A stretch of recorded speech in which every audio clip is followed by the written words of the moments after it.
அடுத்ததாக சமூக செயற்பாட்டாளர், ஒடுக்கப்பட்ட மக்களுக்காக தொடர்ச்சியாக போராடியும் எழுதியும் வருகிற எழுத்தாளர் ஷாலின் மரியா லாரன்ஸ் அவர்கள்.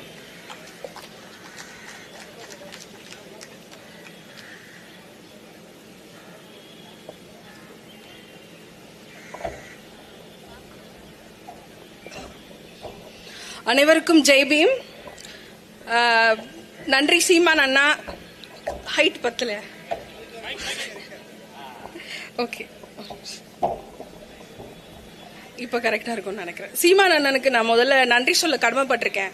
நிறைய பேர் கேட்பாங்க, நீங்க என்ன இந்த மேடையில் இருக்கீங்கன்னு. நேற்று நைட்ல இருந்து ஒரே பிரச்சனையாவே பண்ணிட்டு இருந்தாங்க நாம் தமிழர். என்னன்னா, நான் காங்கிரஸ் மேடைகள்ல இருந்திருக்கேன், நிறைய தடவை இருந்திருக்கேன். ஏன் ஒரு வடநாட்டு பண்டிட் பார்ப்பனருடைய மேடையில் இருக்கீங்கன்னு யாரும் கேட்கல. அது ரொம்ப இயல்பா எடுத்துக்கிட்டாங்க. ஆனா ஒரு தமிழர், ஒரு ஒடுக்கப்பட்ட சமூகத்துல இருந்து வரவங்களுடைய ஒரு கட்சியில இருக்கும்போது ஏன் போறீங்கன்னு கேட்கிற ஒரு விஷயம் இருக்குல்ல, அதை விட பெரிய பார்ப்பனியம் என்ன இருக்க முடியும்? ஒரு கட்சியை நீங்கள் ஒரு தீண்டத்தகாத கட்சியா பாக்குறீங்க அப்படிங்கும் பொழுது அது எவ்வளவு பெரிய ஒரு அவமானம். நீங்க எல்லாம் என்ன சமூக நீதி பேசுறீங்க? எனக்கு நாம் தமிழர் வெண்ணிலா சுற்றுச்சூழல் பாசறையோட கிட்டத்தட்ட ஒரு 2 வருடமாகவே ஒரு தொடர்பு இருக்கு. ஏன்னா நான் காட்டுப்பள்ளி துறைமுகத்திற்கு எதிராக போராட்டம் செய்தப்போ இவங்களும் அங்க கூட இருந்தாங்க. அப்பதான் சுற்றுச்சூழல் குறித்து, சுற்றுச்சூழல் சும்மா ஒன்றும் இல்ல.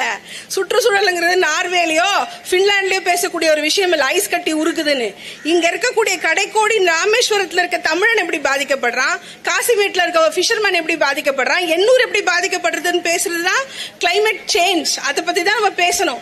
அது குறித்து அதுல அதிகமா பாதிக்கப்படுறது ஒடுக்கப்பட்ட சமூக மக்கள். நம்ம சொல்லக்கூடிய தலித், பகுஜன், ஆதிவாசின்னு சொல்றோம்ல, மீனவர்கள், பட்டியல் சமூகத்தினர், இவங்க தான் அதிக பாதிப்படுறவங்க. அதை பேசக்கூடிய ஒரு அரசியல் அறிவு நான் வேற எந்த கட்சிகளிடையும் பார்க்கல. எனக்கு நாம் தமிழர் கிட்ட என்னால அதை ரிலேட் பண்ண முடியும். ஆனா வெளியில பாத்தீங்கன்னா திமுக அறிவே இருக்காது. ஆனா இந்த கட்சியை பார்த்தா அறிவே இல்லாம பேசிட்டு இருப்பான். இல்ல, மதிவதனி ஒரு தடவை சொன்னாங்க, உங்களுக்கு எல்லாம் புக்ஸ பத்தி என்ன தெரியும்? எனக்கு ஒரு சிரிப்பா வந்துருச்சு.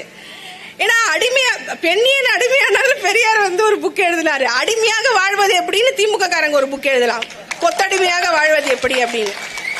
ஆனால் நான் எனக்கு தெரிஞ்ச வரைக்கும் நாம் தமிழர்ல அதிகமான புத்தகம் படித்து எந்த ஜியோ பாலிடிக்ஸ்ல இருந்து, என்விரான்மெண்ட் பாலிடிக்ஸ் மட்டும் இல்ல, ஜியோ பாலிடிக்ஸ்ல இருந்து, தொழிலாளர் விஷயத்துல இருந்து எல்லாம் பேசக்கூடிய தகுதியும் அறிவும் நாம் தமிழர்களுக்கு இருக்கு. குறிப்பா இங்க இருக்கக்கூடிய பெண் தொண்டர்களுக்கு இருக்கு. டோக்கனிசம்னு சொல்லுவாங்க. நீங்க என்னப்பா ஆட்சிக்கு வர மாட்டீங்க, டோக்கனிசம், அதனால பொம்பளைங்களை முன்னாடி நிறுத்துறீங்க. பெண்கள் சிறந்த நிர்வாகிகள் என்று சொல்லி பெண்களை முன்னால் நிறுத்திருக்கிறது ஒரு ஆண்மை வேணும், அதற்கு ஒரு மனசு வேணும், அதற்கு ஒரு சமூகம் வேணும். நான் கூட சொல்லிருப்பேன், நீ 1000 பெரியார் சொல்லு, நீ 1000 சமூக நீதி சொல்லு, நீ ஆணாதிக்கம் பிடிச்சவன், பொண்டாட்டி பக்கத்துல நிக்குது, நீ எப்பவுமே உட்கார்ந்து தின்னுட்டு இருக்க. அப்படிதான் இருக்கு உன்னோட போட்டோ. இல்ல, சமத்துவமே இல்லையே. ஆனா நான் பாக்குறேன், நான் தலைவர் பிரபாகரனோட படத்தை பாக்குறேன், அவர் லுங்கி கட்டிட்டு சமைச்சிட்டு இருக்காரு. என் புத்தகத்துல நான் எழுதியிருந்தேன், சமத்துவம் அப்படி இயல்பா வரணும்ல, சொல்லி கொடுத்து வரக்கூடாது. இவர் தான் எங்களுக்கு சமத்துவத்தை சொல்லி கொடுத்தார். எங்களுக்கு அப்படி கிடையாது. நான் வட சென்னை சேரியை சேர்ந்தவ. நாளை என் புருஷன் வாடா போடான்னு தான் கூப்பிடுவேன். சோறு போடு, என் புருஷன் தான் சோறு போடுவான். நீங்க என்ன எனக்கு சமத்துவத்தை சொல்லி கொடுக்கறது? நான் சொல்லித்தரேன் உனக்கு சமத்துவம் என்னன்னு. அப்போ 10 நாளா இங்க இன்னைக்கு 10வது நாள் இந்த போராட்டம் நடக்குது, தூய்மை பணியாளர் போராட்டம். நான் ஏன் இங்க மிக முக்கியமா வந்தேன்னா, அங்க உட்கார்ந்துட்டு இருக்கோம் பாதி பேர் என் சொந்தக்காரனா இருக்கான். சொந்தக்காரன்றது நான் ஒரு மெட்டோஃபோரிக்கா சொல்லல, ரெட்டரிக்கா சொல்லல. போய் அந்த முதல் நாள் உட்கார்றேன், 3வது நாள் என்ன கேட்கறேன், ஸ்டாலின் நீங்க என்ன பண்ற அப்படின்னு. பார்த்தா என் ஊர் குருசடி, அங்க இருந்து ஒரு 5 பொம்பளை உட்கார்ந்துருக்கேன். சொந்தம், அது என் ரத்தம். அப்போ இந்த இடத்துக்கு நான் வரணும்னா என்ன கூகுள் பண்ண முடியுதுன்னா, அந்த கஷ்டத்துல இருந்து நான் எவ்வளவு பாடுபட்டு என் ரத்தத்தை சிந்தி நான் இங்க வந்திருப்பேன். இங்க நான் அவர் சொன்ன மாதிரி சுபவி மாதிரி உட்கார்ந்து ஸ்டாலினுக்கு ஒரு ஜிங்சாக், உதயநிதிக்கு ஒரு ஜிங்சாக், இப்படியா போட்டுட்டு இருக்க முடியும்? என்னுடைய ரத்த சொந்தம், என்னுடைய சொந்தக்காரி இன்னும் பெருகிட்டு இருக்காங்க அப்படின்னா அந்த காப்பாற்ற வேண்டிய கடமை எனக்கு இருக்குல்ல. இன்னும் நீ உன் குடும்பத்துல பாரு, எல்லாம் ஒரு பிசினஸ் ஓனர். ஆனா என் குடும்பத்துல பெருகிட்டு இருக்கான், இன்னும் மேனுவல் ஸ்கேவெஞ்சரா இருக்கான். அப்போ நான் உழைக்க வேண்டிய உழைப்பு, அப்போ நீ என்ன பண்ண 70 வருஷத்துல? என் சமூகம் ஏன் இப்படி இருக்கு?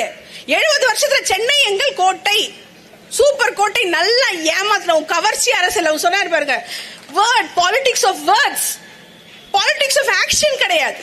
ஆக்ஷன் கிடையவே கிடையாது. ஒரு மரியாதை இருக்கணும்ல. டிக்னிட்டி ஆஃப் லேபர் பேசுறோம். ஒரு தூய்மை பணியாளர் ஏற்கனவே அது மீனியல் ஜாப்.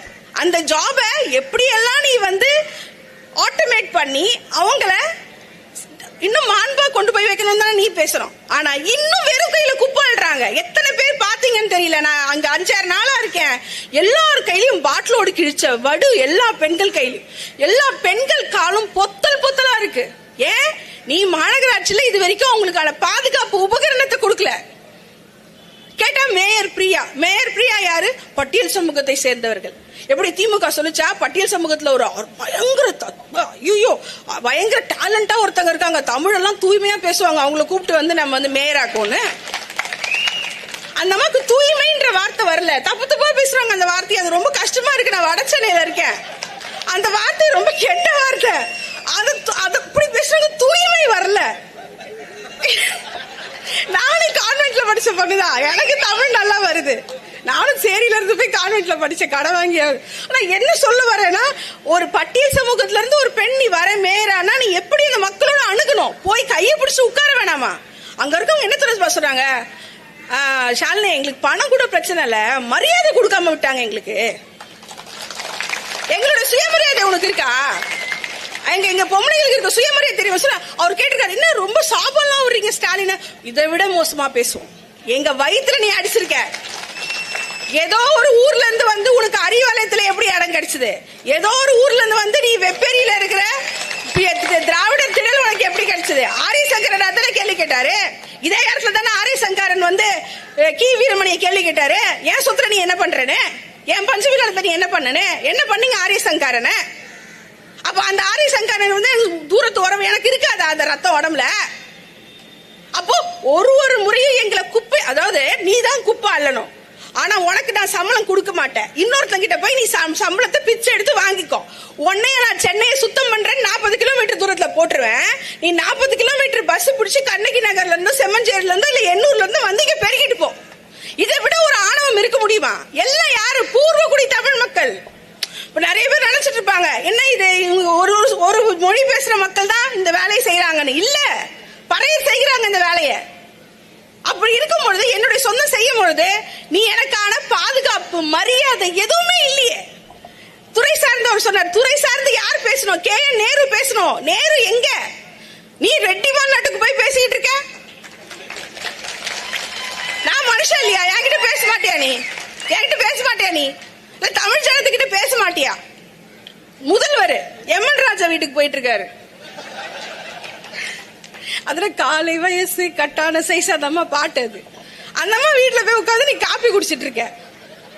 சார் மேக்கப் என்ன சொல்லுவானுங்க, மேக்கப் போடுற. நான் சொல்றேன், நீங்க மேக்கப் கம்மி பண்ணுங்க சார். கம்மி பண்ணிட்டு அந்த டைம்ல எங்க மக்கள் கிட்ட நீங்க பேசுங்க. பண்ணலாம், தப்பு கிடையாது. சில பேருக்கு இன்செக்யூரிட்டி தான் அந்த மாதிரிலாம் பண்ணிப்பாங்க, ஒன்னும் தப்பு கிடையாது. ஆனா திரும்ப நீ வாக்கு கொடுக்கறதே என்ன?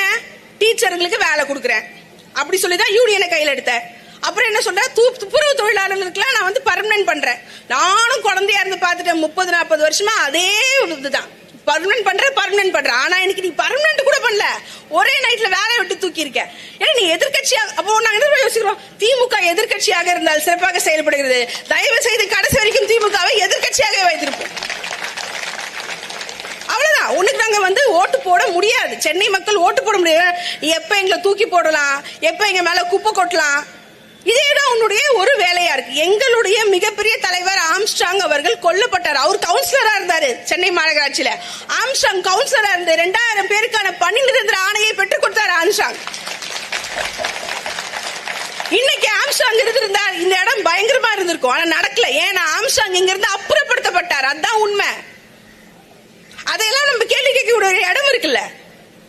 அப்போ 10 நாளா இந்த போராட்டம் போயிட்டு இருக்கு. நீங்க தனியார் இடஒதுக்கீடு. நாங்க இடஒதுக்கீடுக்காக பாடுபடுறோம். டெல்லியில போய் ஹிந்திக்காரனை வச்சு இன்ஸ்டா ரீல்ஸ் போடுற நீ. ஸ்டாலின் கியூ பிரைம் மினிஸ்டர் ஹோனா செய்யடி. எனக்கு புரியலடா. நீ ஒரு பக்கம் ஹிந்தி தெரியாதுன்னு சொல்ற, அங்க போய் ஹிந்தியில புக்கு போட்டு ஸ்டாலின் ஜி பிரைம் மினிஸ்டர் ஜிங்கிற. எனக்கு புரியல. ராகுல் காந்திக்கு மனசு எப்படி தொப்புன்னு அடிச்சுக்கோ.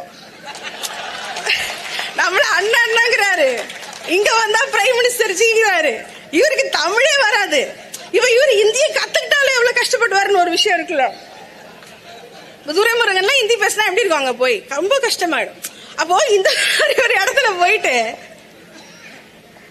நீங்க விளம்பரத்துக்கு பணம் செலவு பண்றாங்கன்னா, கார்பரேஷனுக்கு சம்பளத்துக்கு பணத்தை செலவு செய்த விட கார்பரேஷன் கொடுத்த விளம்பரம் செய்யறதுக்கு தான் நீங்க அதிக பணம் செலவு பண்ணிருக்கீங்க. ஒரு 30 செகண்ட் பாட்டு போட்டாங்கல்ல, அந்த 30 செகண்ட் பாட்டுக்கு இவ்வளவு கோடி வச்சிருக்கான். கார்பரேஷன் டெண்டர் ஊழல் நடக்குது. கார்பரேஷன் டெண்டர், இப்ப ராம்கி கொடுத்த டெண்டர் கூட லீகலைஸ் டெண்டர் கிடையாது, அதுக்குள்ள ஒரு ஸ்கேம் நடந்திருக்கு. அது குறித்தும் நாம ஆடிட் செஞ்சு அது கேஸ் போட வேண்டிய ஒரு வேலை இருக்கிறது. அப்போ நீ பெண்களை நீ குமரகுருபரன் சொல்லியிருக்காரு, பெருக்கிறவங்க எல்லாம் உள்ள விடாதீங்க. அந்த அம்மா சொல்லுச்சு, பெருக்கிறவங்க எல்லாம் உள்ள விடாதீங்க. இது எவ்வளவு ஒரு அவமானகரமான விஷயம். அப்படி பேசலாமா? அந்த பெண்கள் எல்லாமே கணவனை NULM சொல்லக்கூடிய இந்த தேசிய திட்டத்துக்கு கீழே வரவங்க எல்லாம் பட்டியல் சமூகம், பெண்கள், ஊனமுற்றவர், மாற்றுத்திறனாளிகள், அப்புறம் கணவனை இழந்த பெண்கள், அவர்களுக்கான ஜாப் செக்யூரிட்டி எங்க? நீ இடஒதுக்கீடுன்னு சொல்றியே, எல்லா வேலையும் நீ பிரைவேட் ஆகிட்ட பிறகு இடஒதுக்கீடு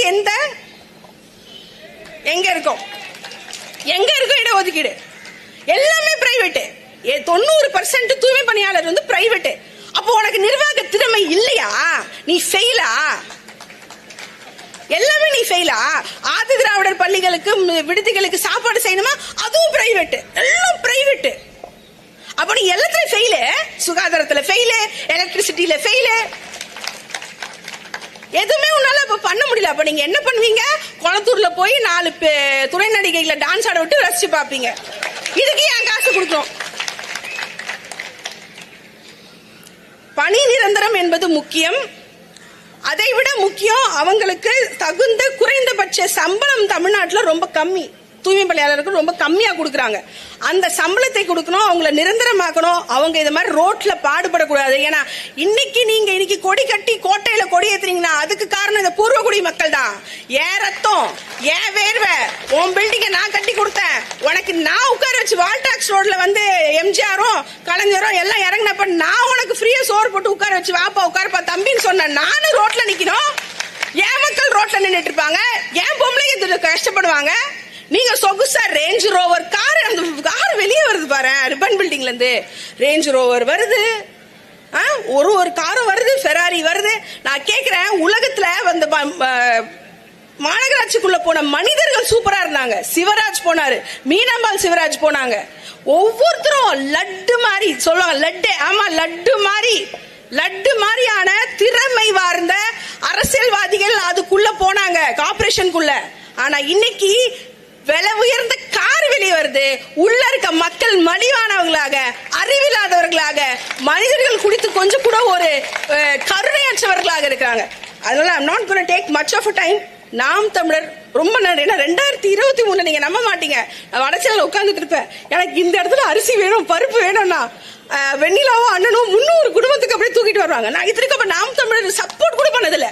நான் சப்போர்ட் பண்ண கட்சி வேற, நான் சப்போர்ட் பண்ண கட்சி வேற, நான் பேசின கட்சி வேற, நான் அண்ணன் ஓடின கட்சி வேற. ஆனா ஒரு முறையும் அந்த கிராசரியில இருந்து, நைட்டில இருந்து, பெண்களுக்கான உள்ளாடையில இருந்து வெண்ணில தூக்கிட்டு ஓடி வர வட சென்னைக்கு இந்த 2 வருஷமா அதுதான் செஞ்சிட்டு இருக்கு.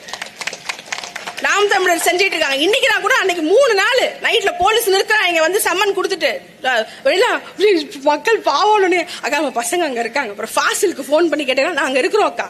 அந்த தைரியத்தால தான் அவங்கள விரட்டல. இல்லனா பஸ் அன்னைக்கு வந்துருச்சு, நைட்டே வந்துருச்சு, 3 நாள் நைட்டு முன்னாடியே பஸ் வந்துருச்சு. அந்த தைரியத்தை கொடுக்கக்கூடிய ஆட்கள் தான் எனக்கு வேணும். நான் எந்த கட்சி என்னுடைய மக்களின் பக்கம் நிற்கிறதோ அந்த கட்சிக்கான ஆதரவை கொடுக்க வேண்டியது என்னுடைய கடமை. அதுல நான் ஒரே சமூகத்துல பிறந்தாதான் அண்ணன் தம்பி இல்ல, நான் அப்படிதான் நினைச்சேன். ஒரே சமூகத்துல பிறக்கிறவங்க தான் அண்ணன் தம்பி ரத்தம்னு இல்ல. எனக்காக பேசுற எல்லாமே அண்ணன் தம்பி தான், என் பெண்களுக்காக பேசுற எல்லாமே ரத்தம் தான். அப்ப அது என்ன ரத்தம்னா அது தமிழ் ரத்தம் தான்.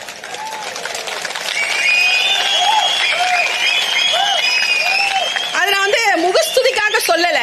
நான் கடைசியா ஒரு விஷயம் சொல்லிக்கிறேன். போன வருஷம் யூனிவர்சிட்டி ஆஃப் சதர்ன் கலிபோர்னியால இருந்து ஜேர்னலிசம் ஸ்டூடெண்ட்ஸ் வந்திருந்தாங்க. 1 மாசம் அவங்களுக்கு கிளாஸ் எடுத்தேன். அவங்க மெயினா வந்ததும் கேட்ட நான் ஒரு அரசியல்வாதி பத்தி பேசவே இல்லை, ஆனா அவங்க கேட்டது ஹூஸ் மிஸ்டர் சீமான். சத்தியம், இது சத்தியம். அவங்க சொன்னாங்க, புலம்பெயர் தமிழர்களுக்காக போராடுபவர், ஈழம் காசுக்காக போராடுற மிஸ்டர் சீமான் பத்தி எக்ஸ்பிளைன் பண்ணுங்கன்னு. ½ an hour அது சிலபஸ்ல இல்ல. என் சிலபஸ்ல இல்லாத ஹாஃப் அன் ஹவர் நான் அந்த கிளாஸ் எடுத்தேன். அப்போதான் எனக்கு தெரிஞ்சது நம்ம ஊர்ல இருக்க மனுஷங்களோட மதிப்பை நாம முதல்ல வளர்த்துக்கணும் மனசுல. அதுக்கப்புறம் நம்ம மற்ற விஷயம் பேசலாம். நன்றி. ஜெய்பி.